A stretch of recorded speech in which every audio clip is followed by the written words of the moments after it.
We are live. Well, good afternoon or good evening, wherever you are in the world watching this. This is Jason Hodge, and we are doing another Hangout today, and I am joined with Jason Snyder, Jordana Seligman, and Jay Wilkes. Hey, guys, introduce yourselves and tell us what your thing is. I'll tell you mine afterwards. Jason?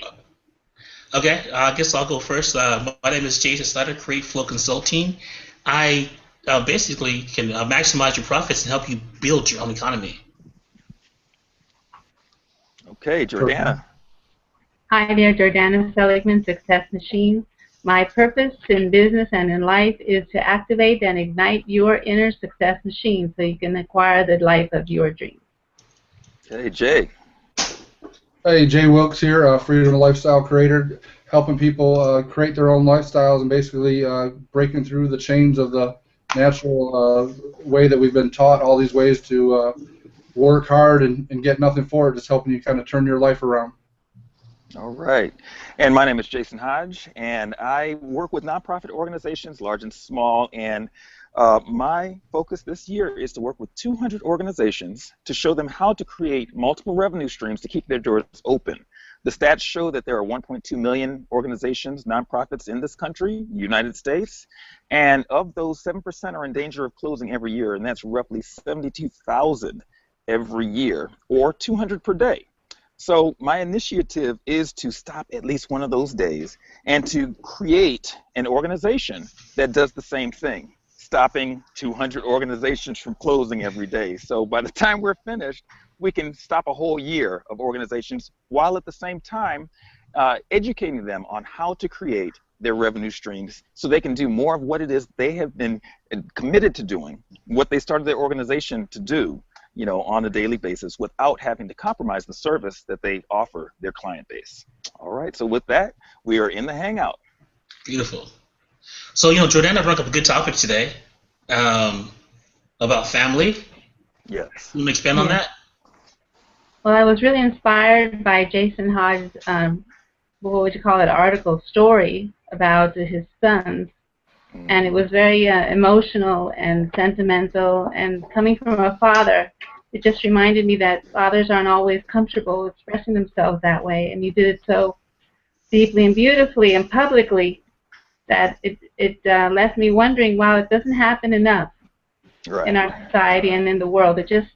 And it's not father's fault. It's kind of the way the structure of the family has been traditionally, that the father's not in the picture because he's out working. And the mothers sort of accept that, and as a mother myself, I feel I haven't encouraged, now looking back, I have two teenagers, I should have encouraged the father to spend even more time with his daughters. And now he's doing great with the son, but with the daughters, he felt a little off-center. And we're actually having some repercussions from that. So, but this is when this business that we're all in, it enters beautifully to rescue that situation, and we have to accept that we've evolved, and we are evolving as a race, as a planet. And the men want equal time with their kids, and they should, and the kids want equal time with dad. And now both parents are working, so where is it going to give? If they're working outside of the home, the kids suffer. But then we have this great solution of working from home. You can have both parents working from home. How about that? Right. What a luxury for the children. And that's really the luxury they're looking for, besides all the electronics that they're getting from the working moms and dads because of the guilt. They really need the luxury of having mom and dad home. That's my topic.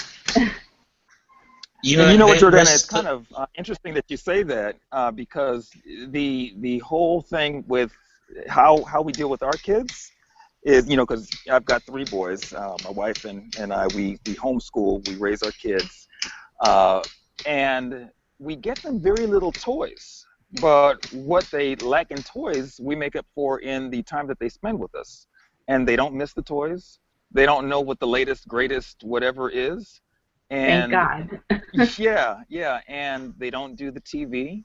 When they do watch any type of, and I don't like to call it programming, what we let them watch, we let them watch educational content. So it's more National Geographics, things like that, that are going to expand their mind. They seek for that. You know, we don't have a TV, so they look at their stuff on the iPad. I've created the playlist for them on YouTube. So it's like, okay, go to your playlist and check that out. And so, yeah, living the internet-based lifestyle is something that affords us to be able to do those type of things with them, and to really carve out a schedule or a format for them, their education, their lifestyle, that is non-conventional completely. I mean, you may find my kids awake at 3 or 4 in the morning, like how I am. I'm a night owl, so is their mom. And, you know, but they're flourishing. And we're seeing a huge difference. I mean, my 6-year-old, he's reading stuff that high schoolers have trouble reading right now. Wow. Amazing. Yeah. You know, when I read the story on Jason's Facebook post, I thought about my dad. And you know, when you're a kid, you want to put your feet in your dad's shoes and walk around the house with him. You know, and I just kind of brought back that memory. But my initial, you know, I guess education on entrepreneurship came from my dad. You know, we used to go to the swap meet together, and he said, okay, we basically we take stuff, we sell, right? Stuff from the house. I had my stuff, and he had his stuff, and he goes, look it, you made $20 today, right? Per se. Let's take that $20 and go and buy some more stuff. So we were going to like remember there's that place called it's in Santa Clarita, California, not Jimco, and it's SMC. We'd go to SMC, and I'd buy toys and stuff like that, and then I would go and sell them, and I'd keep my profit. And then as I started to make more money, I had the money that I initially invested. I kept to myself. I had my profit, and then I would just reinvest my money in buying more products, you know. So, you know, that was my initial, was from my dad. And you know, I kind of looked back at that, you know, a few months ago, and then looking at where I'm at now. I'm basically doing the same thing he's doing, just on a different platform. And but reading your post just kind of put me in that, took me back to that time of my life when we spent a lot of time together, and we shared a lot of stories together. When he used to share stories with me, and it actually it prepared me for what I'm doing now. Right. Yeah. That's great, Jay. That's great. Yeah. You know, it was it's liberating, right, to be in a situation for so long when you're forced or told what to do, and you're like living inside this box, but then to actually get outside and see things through what I say a different lens, it changes your whole perspective on life, and you start to you're more present and you're more aware of what's around you, and your perception of everything, for me at least, it totally changed. Right. I couldn't ask for a better experience. There's you know, when you look at history, right, you start seeing that we didn't start looking for jobs until, you know, there was this big shift where they needed more workers in factories. Prior to that, everybody was pretty much an entrepreneur. You know, they did the stuff for themselves, that serviced other businesses or other people, and that is how they derived their income. So they actually owned their own economy.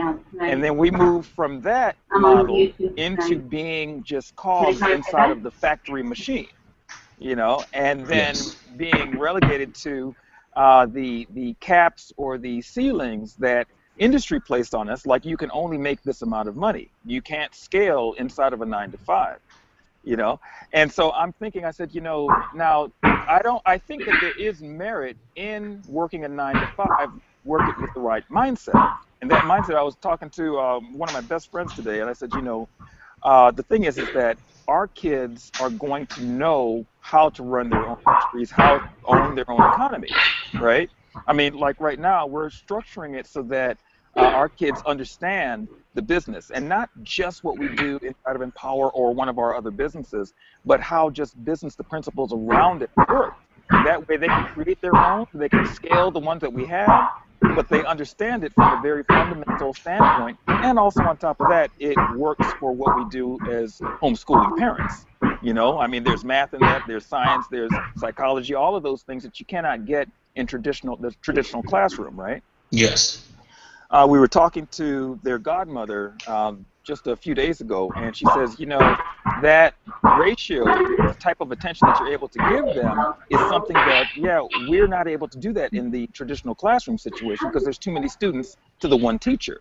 COL. So is being able to take the time to homeschool the kids and say, okay, so now here's what the curriculum's going to be, and it's going to be based on where we find that they're leaning in their interests. So we just kind of pour more into it based on their interests. We're like, okay, they have an affinity towards this. Let's pour more information that way, and then see how that takes off, and that way they can continue to expand their concept around how these things work over here.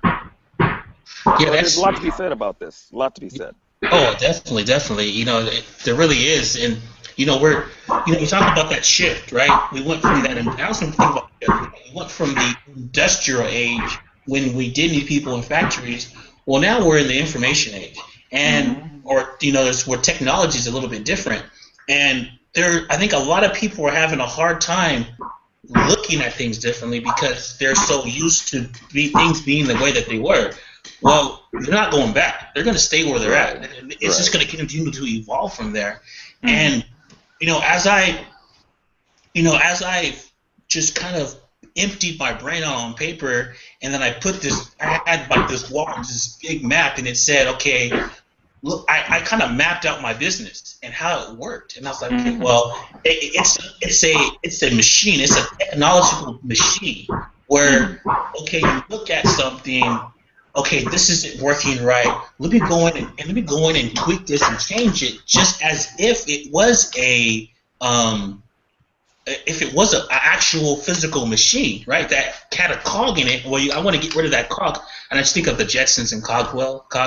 Remember that, everybody? Cogswell's cogs from the Jetsons. Anyways, you want to get rid of that cog and then get it running smoothly again, so that.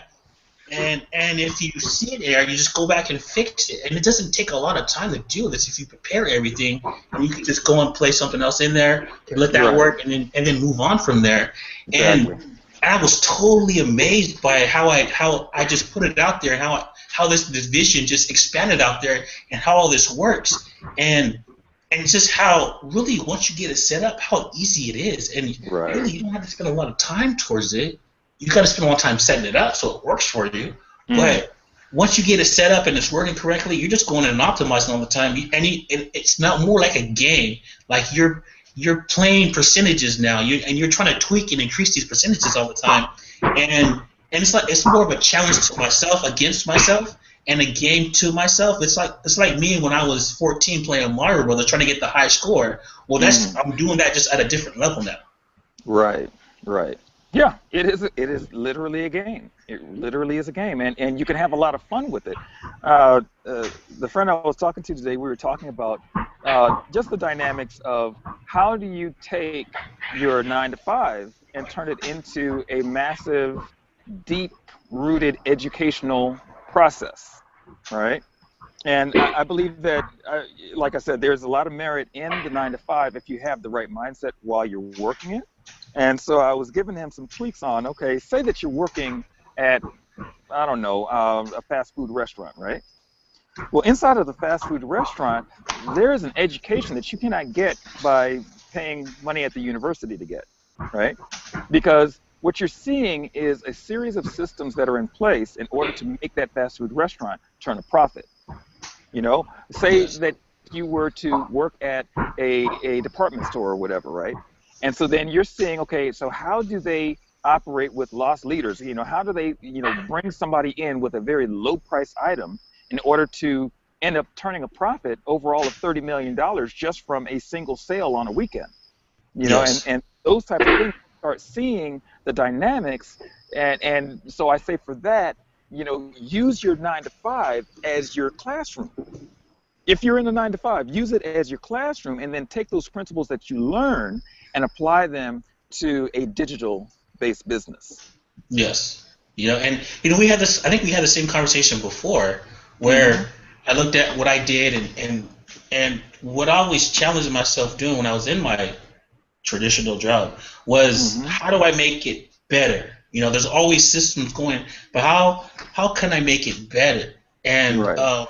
and that's what I always have tried to do. And this is why, flipping it in a different sense. This is the same, actual kind of the same thing, but I'm just always trying to make it better and improve upon it. Mm-hmm. And the sense of a 9 to 5, the education that I got from that and what I've been through Mm-hmm. from that situation only prepared me for what I'm doing now. Because Right. you're working with people, you're dealing with vendors, you're dealing with, let's say in a traffic situation, you're dealing with solo app providers or media, or someone who owns a blog who you want to buy some media or put a media ad on his blog. So you're dealing and creating relationships with these people. So you can have some kind of favor at some point, or just to get a break or a better deal or an extended period of time on their website or their blog, to benefit you, and then it also benefits them too. That's what you want. You want a win-win situation, and they get everything too. Also, Right. Right.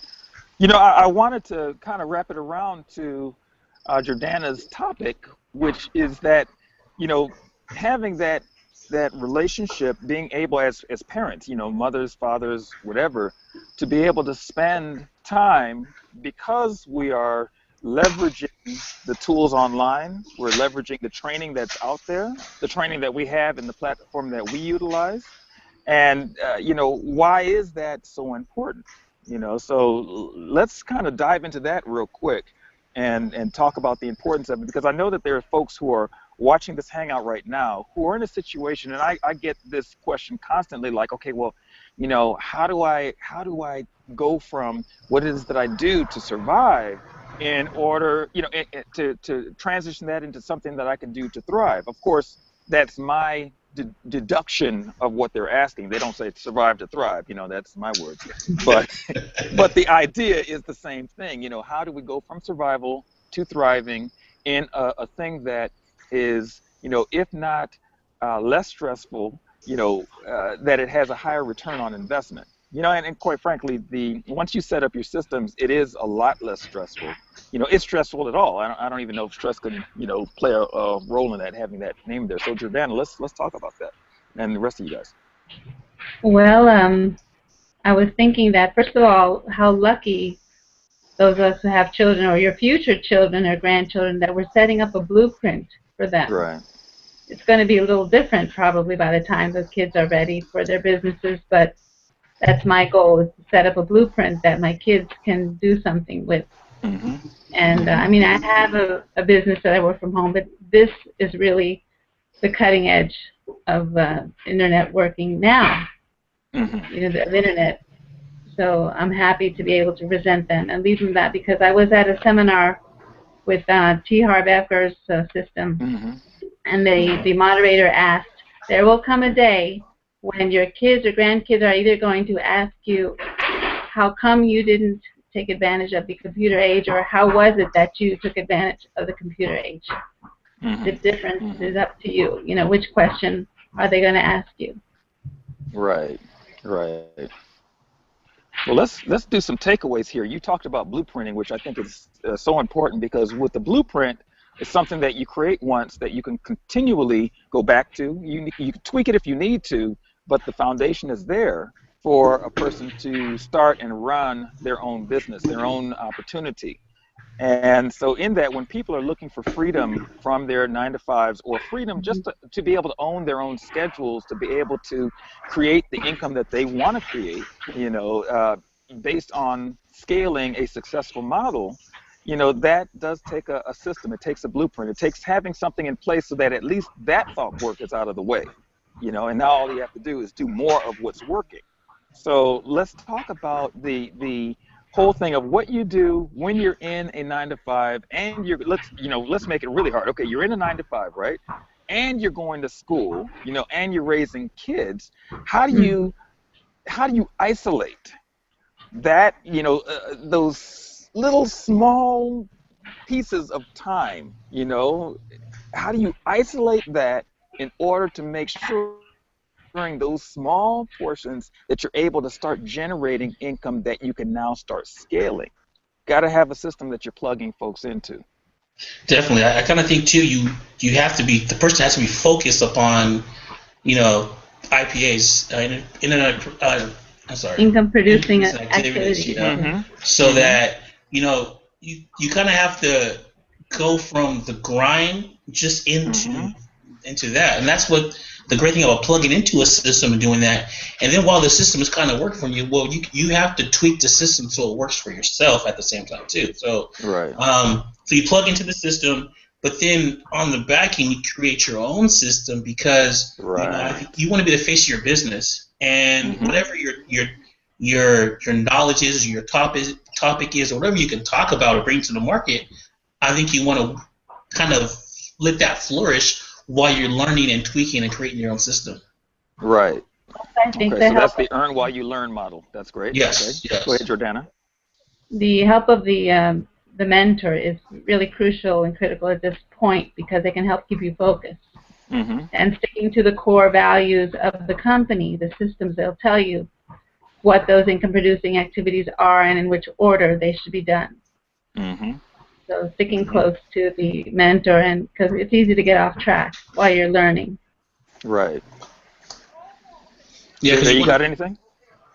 No, I was just going to say, and I know it's come up several times on these Hangouts that we talked about the importance of making a daily schedule or however a weekly schedule and breaking it down to what's the time you're going to spend on your business, what time you're going to spend on your regular job, and then if you're at a regular job, and then also like what time you're going to spend, as crazy as it sounds, to make sure that you do schedule in that family time or things like that. And the thing is, you have to separate that and kind of rank it in importance to make sure you know to focus on the right priorities, and then the things that are not priorities like watching TV or just kind of hanging out or going to bars or whatever, just kind of let that stuff go for now. You got plenty for that time once you get these systems set up and get everything going for you. You got plenty of time for that, down the road. Right. And I want to throw on the table that there's, we talk about the big why, and that is extremely important to understand your big why. And one thing that I would say is equally as important is once you've got your big why, now you've got to isolate that big what. What is it that you want to get out of, like, say that you're in that 9 to 5. What is it that you want to extract from that 9 to 5? What do you want to get yourself educated on that you can apply in life later? Map that out. Write that down. So your big what. Why you're doing it. That's your big why. And then, what system, like, I like to build things in templates, right? I like to have an outline layout of what it is that I want to see happen, and then I just start filling in the blanks. And then as I fill in the blanks, I start checking off those things. It's like, okay, I got that component, got that component, got that component, and then I connect the dots. Once those dots are connected, it's like, okay, now I have an action plan. I can move out on that action plan. And I say, okay, if I know that I want to get in front of 100 and some odd people every single day, then I need to look at, okay, so who am I getting in front of, and what am I doing once I get in front of them? Where do all of these people hang out on a daily basis? How do I interact? So is that going to be through social media? Is that going to be through picking up the phone? Is that going to be through doing media buys, through mailers? What is it going to be? A combination of all of those things. So you've got to isolate what is going to work for your particular business model, whatever it is, and then do that consistently and see, okay, did this work? Did it produce the results that I wanted, or did it not work? Did I get the sales that I wanted? Did I build the relationships that I needed to build? What type of strategic relationships do you need to build that are going to open the door to your getting in front of more of those people that you want to get in front of? What type of industries, what type of trade organizations are out there that have that audience all in one place that you are looking to get in front of? Start talking with them. Start engaging with the publications that are industry-based publications, industry-based journals, seeing if you can put an article or add some value to their content. And by doing that, you get in front of those people as an expert. And naturally, you're going to have a certain percentage of those people who want to now get more information. And so that comes in your resource box. For more information, contact me at such and such and such and such. So now you have passively put yourself in front of folks, positioned yourself as an expert, and now you're able to reap the rewards of that positioning. Yep, it's all about giving great value all the time, no matter what conversation you're in. It could be a Facebook chat, or just talking to somebody on the street, and it necessarily doesn't have to be business related. I think it was Saturday. I met up with a friend. We did some walking and just had a really really good conversation.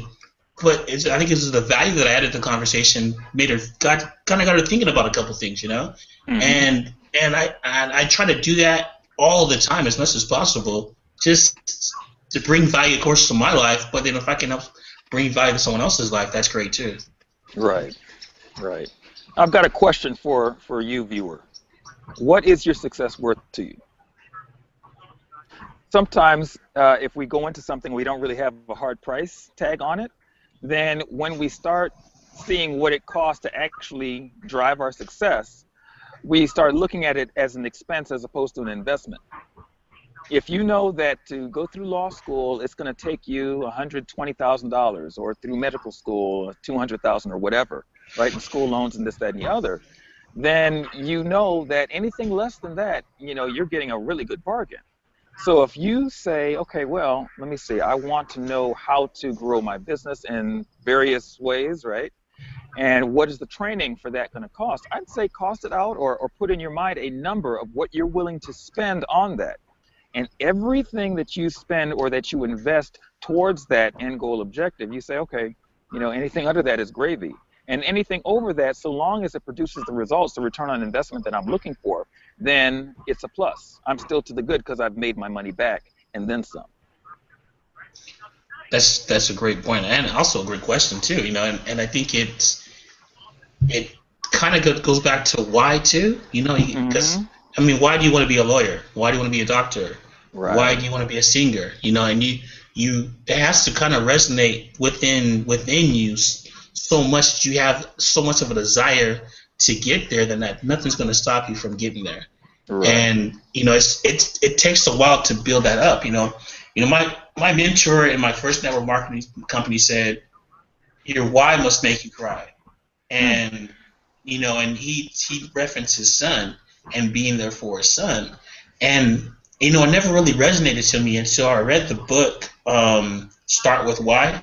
Mm-hmm. So I went through that book, and it hit me. It all hit me, and my why became so much more clear. And since that point, I've been so much more driven upon. I've been driven before, but this drive is so much more natural to me, and it's like I feel like I'm in the flow right now, and right. Being in this situation, everything just seems to make so much more sense, and everything is so easy. It's like if I'm putting rose petals in front of my path, and I'm just following and picking up as I'm going along, and I'm just grubbing and eating at the same time, but I'm right. taking in knowledge, and the knowledge that I'm taking in is it's so much more clear and concise. And now it's okay. Let's get to the point. Let's put this knowledge out to the world, because I want to teach, I want to mentor, and I want to educate, so that I can bring this to somebody else, and they can be impacted by it just as much as I am,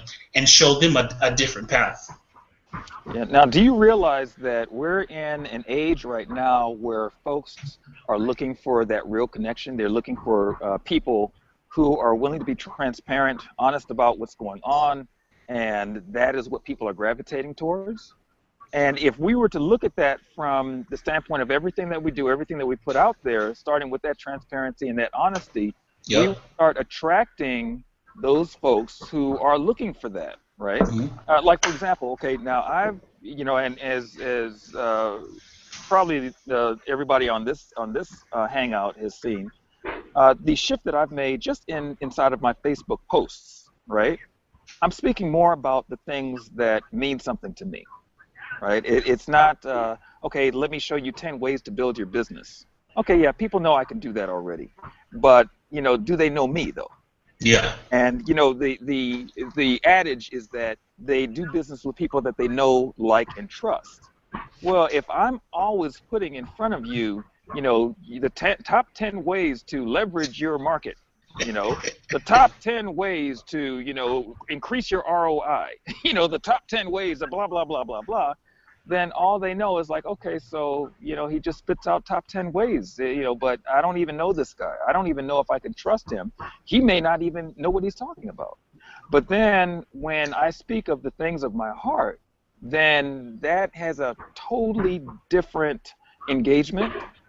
And it impacts people in a way where they are compelled to talk about the things of their heart as well, or the way that these things have impacted them. I remember one post I did, and one person wrote, she says, I can't stop the tears from rolling down my face. I'm reading this post, and it really touched me in a way where it's like, and I was like, wow. Now, I didn't expect that to be the response, but I've been getting more and more of those type of responses. Now, to talk about business in the midst of that, it's totally different because the understanding of why I'm doing what I'm doing is there. I'm doing this business because I am very much committed to spending time with my wife and my kids. I don't want to be one of those fathers who goes out, spends more than the 9 to 5 because, everybody knows who is a salaried position. It's not a 9 to 5. It's probably a 9 to 9. Yeah. Exactly. And it could be 7 days a week. So you're not really working that 9 to 9. And by the time you finish, the compensation for sacrificing your life and your relationships is not worth it, right? So my thing is that, when I talk about these things, I'm talking about them from a very core place because I know what it's like to grow up without a father. I know what it's like to grow up with a parent who was doing everything necessary in order to keep food on the table, keep us living a very good life and all of that, but the sacrifice was that time. So my thing growing up is like, I don't want my kids to experience that. And unfortunately, I didn't know how to do that before because I was in such a work mode where I would work 20 hours a day without blinking, right? And until I got sick and I wasn't able to do that, and I started saying, wait, I got to slow things down. Then things slowed down long enough for me to really understand that, you know what? They really don't care about the money that you bring in the house. They care about the time that you spend building their lives with them, And so it shifted my whole paradigm to where I was like, you know what? I want to spend that time with my kids. I want them to say, you know what? My daddy was always there. Every time I looked around, he was there. What does your daddy do? I don't know. He's always at home. But so it's like this working inside of a digital landscape allows us to do that to where our kids may not necessarily know what we do. All they know is that, mom or dad is able to be home with me and we love it. We take our kids and we will go just driving. Like one weekend we decided, hey, let's just go up to Canada. We got in the car and just drove up to Canada just because. And I'm thinking like, you know what? If I had to ask my employer, hey, can I have this time off? I would leave it up to them to tell me yay or nay on that. Yep. I don't have to ask an employer, can I get time off to do what I want to do? I can go where I please, when I please, because I am my own employer. Yeah. So this is what this does for us, and that's why in the blueprint is so important that Jordana talked about. That is why, taking the 9 to 5, use that as an opportunity. If you cannot extract yourself from that 9 to 5 now, study that 9 to 5. Look at the systems that they have in place and start mapping those things out and take them out of the equation and plug your stuff into it and then see how that works for your systems, what things that the things that you need to accomplish where you ultimately want to go. And if you don't really remember where it is that you want to go, what you used to dream about as a kid, then take the time to decompress, get all that stuff off your mind for a moment and say, okay, well, what did I used to dream about? Where did I used to want to be? And then start rebuilding that, because that is your foundation. The things that we think about as kids are the things that drive our lives. And so that's why, for me, it's so important, because I can keep those dreams alive in my kids' life. I can tell them, okay, so what is it that you want to do? I mean, my kids want to be everything under the sun. Oh, Daddy, I want to be a fireman, a policeman, or this or that and the other. And I don't stop them. I don't tell them, well, no, you got to pick one. No, pick them all. Why not? Because in the midst of all of that, I was blessed to have a mother who allowed us to explore many different avenues in life, many different industries and all of that. So it gave me a good landscape of not only what it is that I liked and had an affinity for, but it also gave me a landscape of what I don't like and what I don't want in my life. So now I have choices. So my goal is to give my kids choices as their father, and as their parents. We are focused on that. You want to explore music? Explore it. You want to explore language? Explore it. You know, there is a safety net under you right now. Do everything in your mind and find out what it is that makes you tick. That's what this is all about. So you don't have to go through what we went through as adults. You'll already be there once you become an adult. You'll have your blueprint in your hand Yes, absolutely. by the And time will you know graduate. you. Absolutely. Mhm. Absolutely. Hey, you guys, I'm going to jump off of this because I want to jump on that Empower call. Okay. All right. Well, Okay. let's Well, that's let's what's close it started. down. Yeah. Hey, let's give you that number. The number is area code 209-255-1040. Again, that's 209-255-1040. Join us on the Empower Call. And I don't know who's talking today, but they always have some great stuff, and I'm sure that you will pick up some great life lesson nuggets to move your success forward. All right. So with that said, I'm Jason Hodge, joined with Jason Snyder, Jordana Seligman, and Jay Wilkes. We will see you next week.